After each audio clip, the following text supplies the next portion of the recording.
ولی کس کو مانتے؟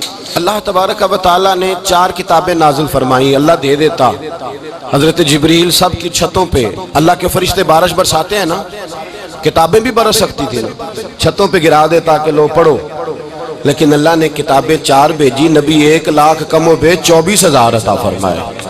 فرمایا کتاب پڑھنی ہے پر جب جلوہ دیکھنا ہے تو میرے مصطفیٰ کا دیکھنا ہے، حضور کے نور کی روشنی میں تم نے قرآن مجید کو پڑھنا ہے۔ وہ بھائی سمجھ نہیں ہے، میں آج تک سمجھ نہیں آئی، آج تک کہ گاڑی کا پتہ ہے کہ اس کی ہینڈ بریک کہاں ہے، اس کا کلچ کدھر ہے، اس کی فلاں چیز کدھر ہے، پھر بھی ایک استاد پیسے استاد کے نہیں آتا تو دین بغیر استاد کے آ جائے گا۔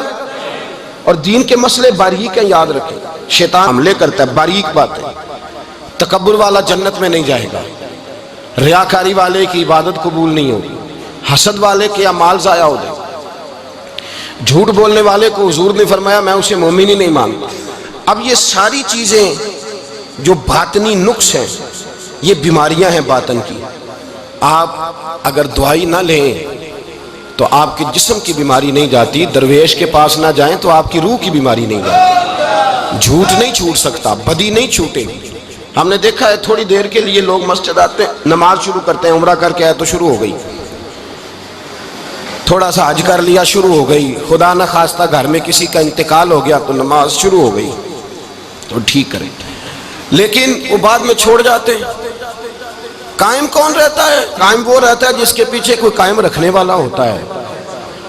موبائل بند ہو جاتا ہے اگر بیٹری اس کی چارج، ہم اللہ والوں کے پاس جاتے ہیں، ان کی 2 باتیں بیٹری چارج کر دیتی ہیں، وہ ہمیں بتاتے ہیں کہ جینا کس طرح ہے، انسانیت کیسے تم نے اپنے اندر پیدا کرنی ہے، تم نے اللہ سے ڈرنا کس طرح۔ ان کی باتیں دلوں کو نرم کرتی، ان کی گفتگو انسان کو بدل دیتی، ان کی صحبت میں بیٹھنے والا بڑا آگے جاتا ہے، جو ان کی خدمت عالی مرتبت میں رہتا ہے اللہ اسے اسی طرح کا رنگ عطا کرتا ہے۔ سنیں میرے نبی پاک سید عالم علیہ السلام کے صحابی حضرت ابو ذر غفاری نے پوچھا حضور ایک بندہ نیک لوگوں سے پیار کرتا ہے پر ان کی طرح کے کام نہیں کرتا، اس کے بارے میں حکم کیا ہے؟ کوشش کرتا ہے پر غلطی رہ جاتی ہے، پر پیار سچا کرتا ہے۔ تو آپ ترغیب و ترہیب پڑھیں، میرے رسول پاک نے فرمایا جو جس سے پیار کرے گا جنت میں اسی کے ساتھ کھڑا کیا جائے گا۔ کہہ رہے ہیں کہ حضور عمل نہیں کرتا، ایک مرشد کامل، لیکن میرے بھائی جو رب کریم کے بندے تھے ان کا رشتہ اصلاح کا رشتہ تھا، پیر کے ساتھ رشتہ اصلاح کا رشتہ ہوتا ہے۔ وہ جو لوگ رسمی بیعت کرتے ہیں نا، ٹھیک ہے مرید ہو گئے چلو روزی میں برکت ہو جائے گی، اس سے بھی انکار نہیں۔ اعلیٰ حضرت فرماتے ہیں بیعت برکت کی بھی بڑی بات ہے، اور دلیل کیا ہے؟ آپ فرماتے ہیں اگر اصحاب کہف کا کتا ولیوں کے پاس بیٹھ جائے اللہ اسے خالی نہیں رکھتا، تو ولیوں سے پیار کرے گا تو کیسے خالی رہ جائے گا؟ بیعت برکت بھی بڑی بات، لیکن جب آپ مرید ہوں تو جس مکتب میں جائیں اس کا سبق یاد کریں، جس چیز سے روکا جائے اس چیز پر، سمجھ آ رہی ہے میری بات کی؟ لوگ کہتے ہیں جی معرفت کیا ہوتی ہے، تو معرفت آپ قرآن مجید کا 15واں سپارہ آخر سے اور 16واں سپارہ شروع سے پڑھیں، حضرت خضر اور جناب موسیٰ کا واقعہ دیکھیں، وہ ساری معرفت کی بات ہی تو ہے۔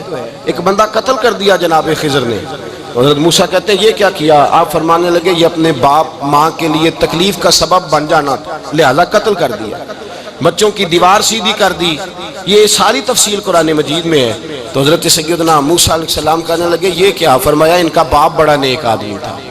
تو بھائی تفصیل دیکھیں آپ، اللہ والوں کے پاس لوگ جایا کرتے، ان کے پاس بیٹھتے۔ ہمارے دور کے اندر ایک بڑا غلط کام کرتے ہیں لوگ، ایک تو جاتے نہیں، پیر نہیں پکڑتے، شیخ نہیں پکڑتے، اور حضرت باجید بستامی فرماتے ہیں اگر نیکی بتانے والا تجھے کوئی نہ ہو، تیرا پیر کوئی نہ ہو، تو شیطان تو پھر ہے ہی تیرے ساتھ، بدی پہ تو وہ لگائے گا ہی۔ اگر نیکی بتانے والا کوئی نہیں تو پھر بدی بتانے والا تو تیرے ساتھ ہے۔ ہم نے یہ دیکھا ہے، اپنی زندگی کا چھوٹا سا تجربہ ہے کہ جو آ کے مرید ہوتا ہے وہ سارا بدل جاتا ہے، اس کے لیے داڑھی رکھنا آسان ہو جاتا ہے، اس کے لیے درود پاک پڑھنا، چڑھتی جوانی مال دولت سارا کچھ، لیکن اس کے لیے تبدیل ہونا۔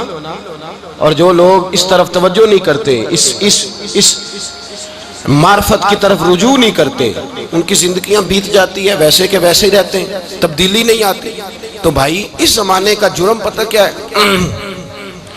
ایک تو لوگ اللہ والوں کے پاس جاتے نہیں، یہ بڑی زیادتی اپنے ساتھ کرتے، اور دوسرا دشمنی کرنے لگے ہیں، معاذ اللہ دشمنی کرتے کہ کہتے جی وہ صوفیاء نے تباہی کر دی معاذ اللہ، بابوں نے تو دین بگاڑ دیا، یہ دشمنی کرتے ہیں۔ ابن ماجہ سیاستہ کی کتاب ہے۔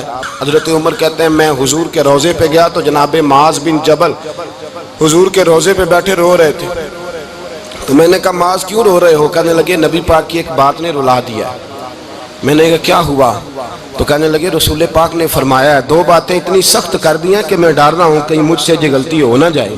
کہا وہ کیا؟ فرمایا کہ نبی پاک نے فرمایا چھوٹی سی ریاکاری بھی شرک ہے، چھوٹا سا دکھاوا بھی اگرچہ شرک اصغر ہے پر چھوٹی سی ریاکاری بھی شرک ہے۔ اور دوسرا حضور نے فرمایا رب فرماتا ہے جس نے میرے ولی سے دشمنی کی میرا اس کے خلاف اعلان جنگ ہے، میرا اس کے خلاف اعلان۔ دو جرم ایسے ہیں جن کے بارے میں اللہ نے فرمایا میں تم سے جنگ کروں گا، ایک فرمایا اگر تم سود نہیں چھوڑو گے تو جنگ کروں گا، ایک فرمایا میرے ولی سے دشمنی کرو گے تو میں تمہارے ساتھ، بولیے میں تمہارے ساتھ جنگ کروں گا، اگر تم نہیں چھوڑو گے تو میں جنگ کروں گا۔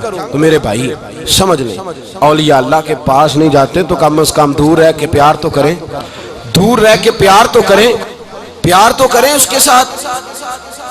اور اللہ کے ولیوں کی دشمنی بڑی خطرناک ہوتی ہے۔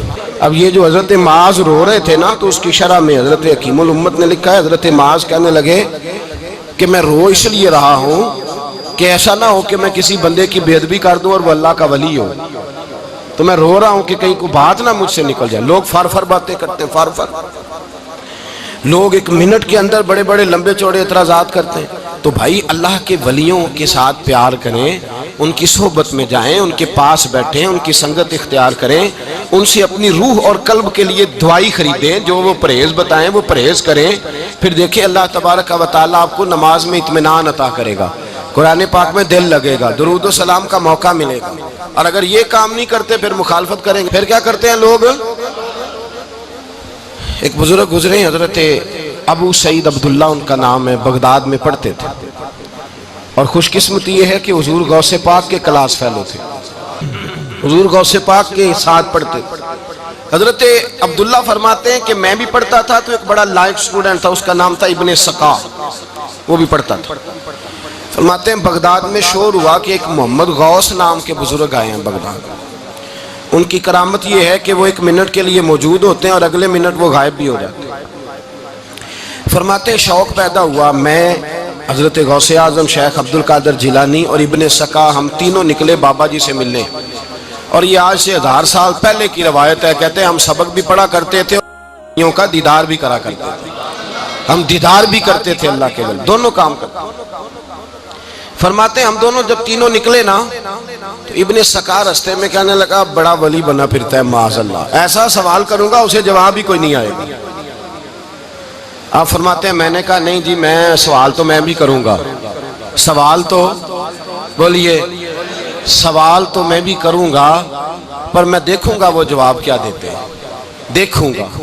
کہتے ہیں ہم دونوں بات کر کے خاموش ہوئے تو حضرت شیخ عبد القادر کی طرف نظر ڈالی، کہا آپ نہیں سوال کریں گے؟ تو غوث اعظم فرمانے لگے میں سوال نہیں کروں گا، بس رب کے بندے کا دیدار کروں گا، بس اللہ کے بندے کا دیدار کروں گا۔ اور فرماتے ہیں کہ ہم پہنچے بابا جی کے کمرے میں، گئے تو بابا جی موجود تھے، ہم جا کے بیٹھے تو بابا جی غائب ہو گئے۔ تھوڑی دیر گزری تو آئے، سلام کے بعد پہلے لفظ پتہ ان کے کیا تھے؟ کہنے لگے ابن سقا تو کیا کہتا تھا ایسا سوال کروں گا جواب نہیں آئے گا؟ میں تیرے اندر سے کفر کی بو دیکھ رہا ہوں، کفر کی بو دیکھ رہا ہوں، تو رب کے بندے سے دشمنی کرتا ہے؟